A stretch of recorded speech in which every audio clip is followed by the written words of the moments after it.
to the corner. And there goes Colette crashing to the canvas. Vous n'êtes pas Will Smith. Ok. Qu'est-ce qu'elle gagne de vous?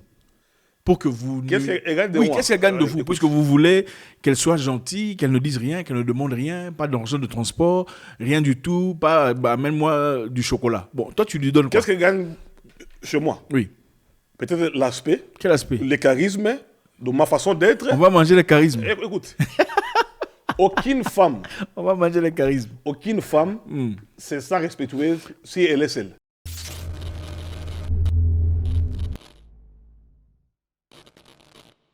Beaucoup de gens aujourd'hui ne violent pas parce qu'ils ont peur de l'enfer. Beaucoup de gens aujourd'hui ne volent pas parce qu'ils ont peur de l'enfer. Beaucoup de gens sont des gens pas méchants, pas mauvais, en tout cas pas ouvertement. Parce qu'ils se disent que peut-être que si je meurs, il se pourrait qu'il y ait l'enfer, au moins je serai épargné de l'enfer. Ça, c'est la réalité. Oui, c'est ça. Bon, c'est pas pour dire que l'enfer n'existe pas. Non, c'est pour Ce n'est dire pas que- ce que j'ai dit. Voilà Je pourquoi, dis- autrefois, je disais que rien n'était fait sans intérêt. Donc, prier aussi, c'est un intérêt, parce qu'on sait que non. Si tu pries, tu seras béni et puis tu seras épargné d'aller à l'enfer. Mais ça, c'est quand même malheureux parce que cela détruit carrément le sens de la prière. Beaucoup de gens, enfin, les gens prient pas parce qu'ils aiment Dieu, les gens prient parce qu'ils veulent des intérêts. Les gens prient parce qu'ils veulent avoir un mariage. En tout cas, chez nous en Afrique, généralement. Hein. Les gens prient pas en Europe pour les raisons qu'on prie en Afrique, hein, il faut le dire. Hein. Ah, monsieur Robert, hein. Les gens prient en Afrique parce qu'ils cherchent un mariage. Hein. Les gens prient en Afrique parce qu'ils veulent guérir d'une maladie. Hein. Les gens veulent prier en Afrique parce qu'ils cherchent un visa. Hein. Les gens prient en Afrique parce qu'ils cherchent un emploi. Hein. Les gens prient en Afrique pour des multiples raisons. Parce Là, moi, qu'ils je sont- peux dire la plupart des gens, mais pour être embauché. Hein. Les gens ne prient pas parce qu'ils aiment Dieu. Sinon, on aurait tous ceux qui prient gentils. Tous les gens qui prieraient seraient des gens gentils, généreux, sympathiques, doux, aidants, aimants. Ah, malheureusement, la réalité, c'est tout le contraire, hein, monsieur Robert. Hein. ok. Revenons au compte d'honneur, parce que toi, tu commences à me dévier. Non, mais est-ce que j'ai raison ou pas? Hein? Ah, voilà. c'est Mais ça. maintenant, compte d'honneur, comme on me disait. Donc, il faut réclamer son honneur Ouais. dans la vie. Est-ce Tu que sais, je pourrais avoir de l'eau, s'il vous plaît? il faut réclamer son honneur. Parce que dans la vie, la vie, c'est un secret, comme je le disais tantôt. Et parfois, il ne faut jamais se dévoiler. Ok. Parce que le secret, c'est un mystère. Vous voyez, on a peur de la mort parce que c'est un secret, c'est un mystère Parce qu'on caché. ne sait pas où on va partir. dont on ne connaît pas. On a peur des démons parce qu'on ne sait pas si ça existe ou pas, ou si c'est vraiment Parce vrai que ou pas. les gens m'ont toujours appelé orgueilleux, mais moi, je ne suis pas orgueilleux. Moi, je peux dire que je suis un homme têtu parce qu'il ne faut pas confondre la têtise et l'orgueil. Donc, être têtu, c'est quelqu'un qui connaît sa position et réclamer son honneur. Vous voyez. Par exemple, si quelqu'un t'invite, parce que un jour, ça m'est arrivé, tu vois. Quelqu'un qui m'appelle, ok, on est le week-end, donc on peut se retrouver dans un dancing club quelque part. Et puis, je suis allé ce jour-là, mes préduits, ça n'a rien, quoi que ce soit, parce qu'il me dit que non. Comment tu peux partir même bredouille? C'est ça, parce que à cette, Ouais, les à Africains. cette époque-là, je ne savais pas c'est quoi l'honneur. Ok. Tu vois. Et puis, tu sais quoi? Je suis arrivé, j'ai pris même un taxi, les Uber. Vous voyez? Je suis arrivé là-bas et les médecins n'étaient pas là. Je n'avais rien. Vous comprenez? Pour rentrer maintenant, je devais appeler les gens. Donc, quand je suis passé à revue ce qui s'est passé, je me suis dit que j'ai manqué de l'honneur. Donc, dans la vie, même si quelqu'un t'invite dans une fête, même au restaurant, il faut avoir quelque chose. Parce que moi, dans mes principes, Attendez, même si vous tu êtes es- parti... Là, allez-y, allez-y. même si tu es président de la République, tu es mon ami, tu m'invites, même si tu m'achètes quoi que ce soit, je dois aussi contribuer. Vous êtes parti rencontrer un ami, vous avez pris un taxi. Voilà. Vous n'aviez pas d'argent pour rentrer, pour payer le taxi de retour, c'est ça? Non, les messieurs m'ont appelé, je croyais comme c'est un friquet, donc tout va se passer bien. Ok. Ça, c'est marque de l'honneur. Parce que quelqu'un qui connaît son honneur, Est-ce qu'il a dépensé de l'argent pour vous? le médecin n'était pas venu. Donc, Il n'était pas venu. L'appareil était éteint. Finalement- Et puis, c'est le lendemain qui m'a dit que non, quelque chose est arrivé. Finalement, vous avez perdu votre temps là-bas. J'ai perdu mon temps. Vous n'avez pas bu, vous n'avez pas mangé. Et puis, pour rentrer, quelqu'un devait m'envoyer de l'argent. Donc en partant, vous calculiez, voilà, vous estimiez que monsieur vous paierez votre transport de Oui. retour, c'est ça? Ça, c'est marque d'honneur. Vous comprenez? Donc, quelqu'un qui connaît son honneur, c'est quelqu'un qui se prépare. Moi, si tu m'appelles à un endroit au restaurant, si je n'ai rien à contribuer, je ne viens pas.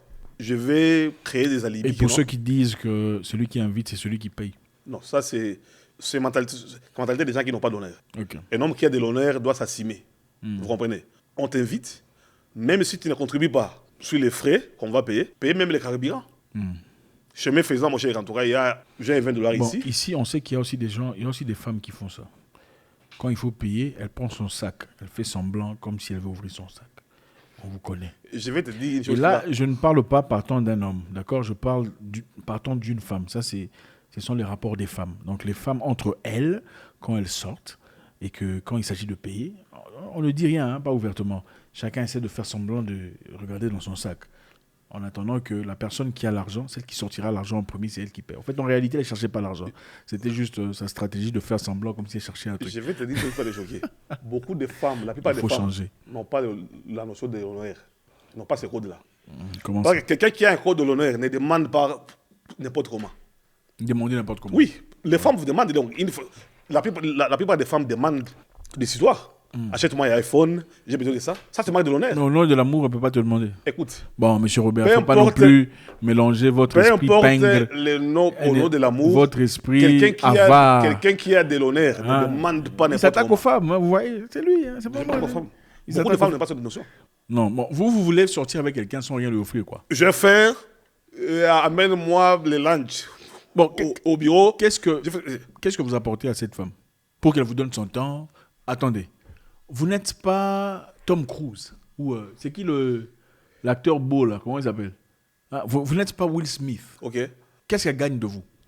Pour que vous. Qu'est-ce qu'elle gagne de Oui, moi? qu'est-ce qu'elle gagne de vous? Écoute. Puisque vous voulez qu'elle soit gentille, qu'elle ne dise rien, qu'elle ne demande rien, pas d'argent de transport, rien du tout, pas bah, amène-moi du chocolat. Bon, toi tu lui donnes quoi? Qu'est-ce qu'elle gagne chez moi? Oui. Peut-être l'aspect, Quel aspect? le charisme de ma façon d'être. On va manger les charismes. Écoute, aucune femme, On va manger les charismes. aucune femme se sent respectueuse si elle est seule. Aucune. Non, mon cher. Ah. Ça, ce sont les femmes qui ont des problèmes d'autonomie. Au fait, il ne faut pas être une personne qui a besoin, qui est. On appelle ça loneliness. L'homme fait l'honneur d'une Suffering femme. from L'homme loneliness. fait l'honneur d'une C'est-à-dire, femme. regardez, avant d'être la femme de quelqu'un, il faut être quelqu'un. Vous comprenez? Moi, je ne veux pas d'une femme incapable d'être seule. Si je le pouvais, je voudrais d'une femme capable d'être elle-même, d'abord, avant d'être ma femme. C'est-à-dire, elle a une identité. Vous voyez une femme debout, indépendante, elle n'a pas besoin de quoi que ce soit. Vous ne me parlez pas de la femme a besoin d'un homme. Non, la femme, voilà pourquoi vous prenez des cadavres debout qui ne servent à rien. Il faut une femme qui a une identité. Moi, je ne vois pas pourquoi une femme viendrait derrière vous, vous suivrez, vous accorderez son attention, sa loyauté, si vous ne lui apportez rien. En fait, ce n'est même pas un prix, ce n'est même pas le tag, le prix qu'on met sur la femme. Mais c'est simple gentillesse. Écoute, tu peux Vous êtes un apporter- homme africain. Moi, je ne vous comprends plus là. Vous êtes un homme africain et nous savons que le code des hommes africains, les hommes africains prennent soin de leur femme, n'est-ce pas? Écoute, L'homme africain prend soin de sa tu femme. peux amener chez une femme le bien-être émotionnel, le bien-être affectif. Elle peut avoir l'affection chez elle, à la maison, chez ses parents, chez ses sœurs. Pourquoi ton bien-être émotionnel est plus important? Écoute, pourquoi? Oui, je n'ai pas compris ce que tu as dit. Les arguments sont en train de... Non, je vais argumenter. Pourquoi le bien-être émotionnel? Pourquoi le bien-être émotionnel venant de vous est important? Plus important que celui qu'il recevrait de sa sœur, son frère, son cousin, son papa, tout ça. Pourquoi est-ce que vous êtes important? Écoute, il y a une différence entre cousin Hein. et son frère. Ça n'a absolument rien à voir, mon cher. En fait, je vois que vous voyez maintenant... il y a une différence entre cousins. La réalité est qu'il y a des hommes qui sont incapables de prendre soin des femmes. Ce n'est même pas ça notre sujet. Ok? On parlait de code d'honneur. Le code d'honneur, c'est vrai, il faut s'assumer. Vous ne voulez pas d'une femme qui ne s'assume pas. D'accord? Vous voulez d'une femme, si vous êtes un homme debout. À moins que je me trompe, monsieur Robert. Vous avez Mais besoin, sur votre le code personnalité, d'honneur doit être vice versa. vous avez besoin vous êtes un homme fort, vous avez besoin d'une femme qui sait s'assumer. Ok. Pourquoi? Parce que quand une femme s'assume et qu'elle est présentée à une personne ou dans un terrain hostile, des gens impressionnants avec des grosses voitures, elle n'est pas impressionnée. Parce qu'elle s'assume. D'accord? Si vous êtes incapable de lui acheter un chocolat parce que c'est matérialiste, ça devient un problème. Moi, le code d'honneur, Mon code d'honneur dont je parlais, il s'agissait des femmes entre elles. Donc les femmes entre elles, quand elles sortent, il faut donner. C'est-à-dire, quand vous allez manger, il ne faut pas dire que c'est elle qui nous a invités. Oui, elle vous a invités, mais il faut sortir l'argent de la poche, payer aussi pour que vous fassiez respecter. Ça, c'est le code d'honneur. Mais quand vous sortez avec une femme, ça, il n'y a plus question de code écoute, d'honneur. quand je dis, ok. Quand un homme sort avec une femme, il assume. la En responsabilité. Afrique, c'est là où il n'y a pas de code d'honneur. Bon, Mais- mais attendez, monsieur Robert, vous parlez à qui vous, aux Scandinaves? Il parle aux Scandinaves ou je sais pas moi, dites-moi. Pourtant, votre peau est toute noire, vous n'avez pas éclairci la peau. Je suis confus là. Moi, je ne suis pas noir. Mes cheveux sont noirs, mais ma peau n'est pas noire. Si tu regardes la couleur de mes cheveux et ma peau, Non, moi, je te dis, tu sais pourquoi les gens disent que nous sommes les Noirs, mais moi, aujourd'hui, je vais changer cette histoire-là. Vous feriez Moi, je ne suis pas un homme noir. Vous ferez un très bon avocat. Je suis En pas tout un cas, homme noir. le code d'honneur dont on parle aujourd'hui, il s'agit de savoir se faire respecter. Oui, voilà. Quand vous sortez en public, il faut savoir établir un niveau de respect. Surtout entre amis, peu importe, amis ou pas. Enfin, soit, quand vous êtes vraiment, vraiment proche, vous pouvez faire n'importe quoi. Il n'y a pas de souci. Quand vous êtes vraiment proche, c'est la famille. Parce que généralement, on peut avoir des amis qui deviennent la famille, en tout cas. Ça ne s'applique pas. Mais quand vous sortez avec des gens que vous appelez généralement amis, qui ne sont pas généralement vraiment amis, ce sont des acquaintances, comme on dit en anglais, ce sont des gens, des connaissances, des associés, des business partenaires. Très souvent, on a tendance à dire amis. Mais vous n'êtes pas vraiment amis, vous êtes juste partenaires. Vous avez des idées très similaires. Vous êtes établis dans le même mouvement politique. Vous aimez les mêmes histoires. Vous vous opposez au même gouvernement. Vous n'êtes pas amis. Vous sortez pour aller manger, vous travaillez dans le même bureau. Vous n'êtes pas amis. Vous n'êtes pas amis. Vous sortez pour aller manger. Celui qui donne l'argent sait que c'est lui qui a donné l'argent. Oui, oui. D'accord. Celui qui paye pour tout le monde, il sait. Il vient d'établir son autorité sur vous. Je vous le dis. Nous sortons à 9, je paye pour tout le monde. Je viens d'établir mon autorité. Oui. Et puis, pour appeler ça que tu as dit, un jour, il y a un petit, c'est un petit de Congo-Brazza. C'est un beau petit. Lui, dans un pays où on était avec lui, c'est un petit, il était âgé de 23 à 24 ans. Quand il venait, il assumait la loi. Donc, il prenait le contrôle de toutes choses. Il pouvait acheter de la bière même du 5 tours.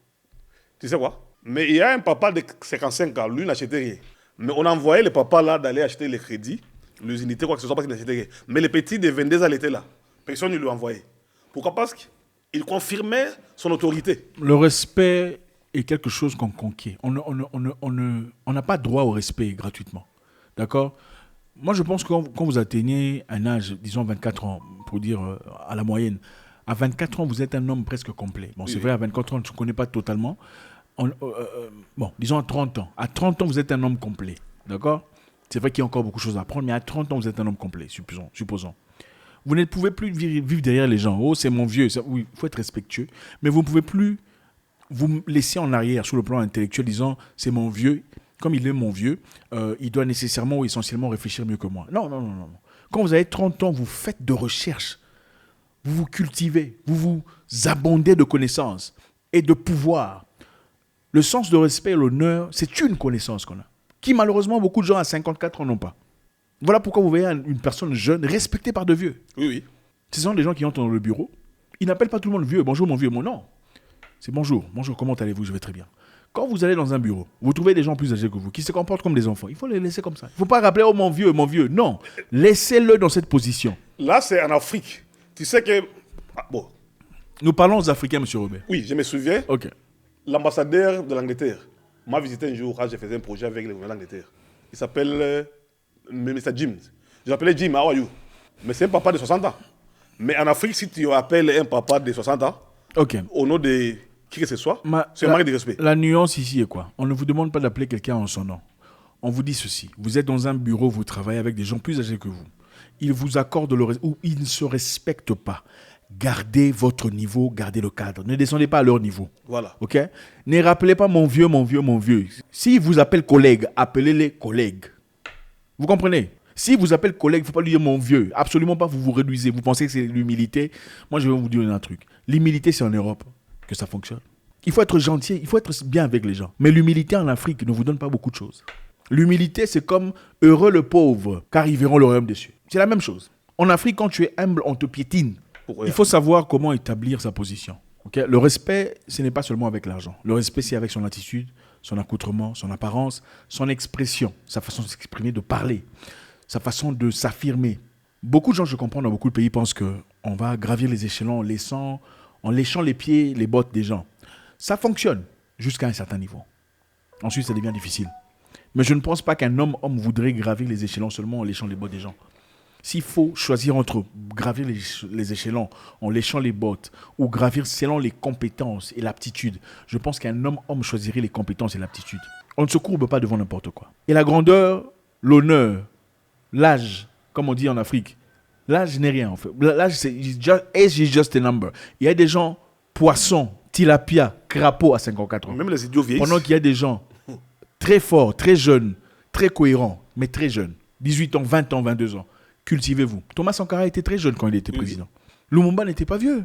Le président de la République d'un pays, quelque part ici, c'était un très jeune quand il est devenu président de la Même République. Malem a créé l'IFF à l'âge de 31 ans. Ne vous sous-estimez pas. Allez auprès de ceux que vous considérez grands, apprenez d'eux. Si vous ne pouvez plus apprendre d'eux, quittez. Ne restez pas dans l'abrutissement, la stupidité. Le code de grandeur, code de l'honneur, vous sortez avec des gens, même s'ils sont plus vieux, payés. Moi, je suis déjà sorti avec, je vous ai déjà raconté l'histoire. Je suis une fois sorti avec un vieux que je respecte, beaucoup plus âgé que moi, et un autre vieux, c'est un papa, riche. Nous sommes sortis, nous sommes allés, c'était dans un pays étranger, nous sommes allés au restaurant. Nous avons mangé, le vieux était là en train, boss, chef, patron. Moi, j'ai payé la nourriture de tout le monde. Je n'ai rien demandé. Lui qui demandait de l'argent avant que le monsieur ne parte. Avant de partir, on lui a donné $20. Moi, on a compté comme ça. Plus de $600. Moi, je n'ai rien demandé. Pourquoi ? Parce que le papa, là, c'est un multimillionnaire, déjà depuis l'époque. Le papa m'a remarqué, il a senti que ce petit-ci, il a beaucoup de choses. D'accord ? Je suis une fois sorti pour finir avec mon oncle, dans un milieu des gens, respectés, des gens de pointe d'un pays. Et pendant que les gens se présentaient, moi j'ai dit, je me présentais, bonjour, je m'appelle Zach. Bonjour, je m'appelle Zach. Il me dit, non, tu ne t'appelles pas Zach.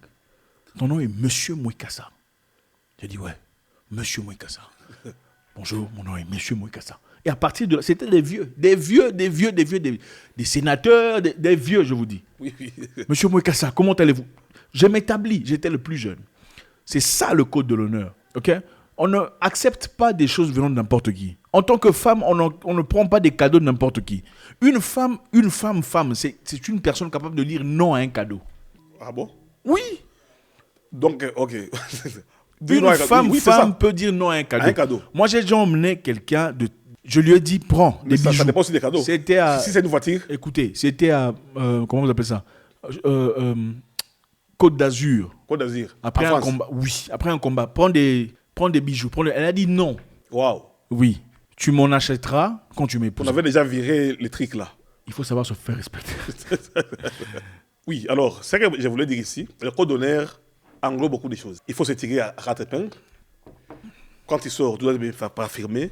Donc, tu es respecté. Il faut être bien habillé. Il ne faut pas te laisser rabaisser. Parce qu'il y a des femmes qui rabaissent les gens. Tu comprends ? Quelqu'un qui veut te rabaisser, il faut lui prouver que tu es aussi une personne avant lui. Donc, avant qu'il existe, toi aussi tu existes. Vos amis doivent vous respecter. C'est important. Tu ne dois pas subir les émotions des gens toxiques pour te rabaisser. Parce qu'il y a des gens qui ont la guerre d'esprit. Tout à fait. Il y a des gens qui vous invitent, mais ils sont en train de se comparer à vous. À vous. Vous le savez. Pour regarder comment vous êtes habillé. Est-ce que ce que tu as mis, c'est de l'or ? Oui. Il y a des gens qui le font. C'est ça. Ils sont probablement amis depuis longtemps, hein, mais ils viennent. Comment tu vas ? Mais l'objectif, c'est de voir comment sa vie a changé. Code de l'honneur. Code de l'honneur. Il ne faut pas les laisser payer. Toi, paye. Paye cet argent. Toi, paye. Hein? Quand tu sens ça, il faut payer. Voilà payer. pourquoi il ne faut jamais sortir les mains bredouilles. Jamais de la vie. Tu sors avec quelqu'un en voiture. Ah, mon cher, en tout cas, merci. Hein, prends ça. Paye, mets le carburant. Quand tu fais ça, ne lui accorde pas la chance de dire non. Tu fais ça, tu laisses, tu sors, tu t'en vas. Tu invites une personne, tu lui dis, tu peux choisir ce qu'on va boire. Pour te prouver le contraire, il commande quelque chose de 300 €. Pour seulement te tenter, donc guerre d'esprit. Il ne faut pas dire non. Il faut pas dire ok, ça c'est trop cher. Il ne faut jamais dire ça. Oui. Code d'honneur, si tu en as, achète. Si toi tu lui as demandé de choisir, il a choisi un truc cher, paye ça. Paye ça. Parce que son objectif là, ce n'est pas toujours le cas, mais l'objectif là en tout cas, soit c'est ce qu'il boit, soit il le fait pour voir comment tu vas réagir. Et beaucoup de gens commettent des erreurs. Si tu ne connais pas ta poche, il ne faut jamais demander à une personne de choisir. Tout à fait. Parce que ce n'est pas son esprit. Si tu te demandes à une personne de choisir, sache que tu as $2, $3 en poche. S'il commande quelque chose de 300, tu seras capable de payer. Mais si tu dis choisis et tu as $100, là tu ne connais pas c'est quoi le code d'honneur. On va venir se moquer de toi plus tard, disant que tu te prends pour qui. Il m'a demandé de commander. Finalement, quand j'ai commandé, il a été incapable de payer. C'est un peu ça. Et ça, c'est déshonorant. C'est déshonorant. L'honneur est très important, les amis. Je vous le dis, je le dis encore une fois de plus. L'argent, c'est bien, mais quand vous êtes quelqu'un d'honneur, le monde sait les voir. Voilà. L'argent vient vous chercher quand vous êtes quelqu'un d'honneur. Voilà. Au fait, l'homme, moi, je pense généralement, commence à refléter l'image de ce qui est intérieur. Voilà. D'accord ? Beaucoup appelleront ça l'orgueil, mais ce n'est pas de l'orgueil. Mais je veux vous dire un truc encore une fois. L'humilité ne fonctionne pas en Afrique. Allez faire l'humilité en Scandinavie, on va vous comprendre. Faites l'humilité en Northern Ireland, on vous comprendra. En Afrique, on ne comprend pas l'humilité. Okay ? Mettez-vous à votre place. C'est très important.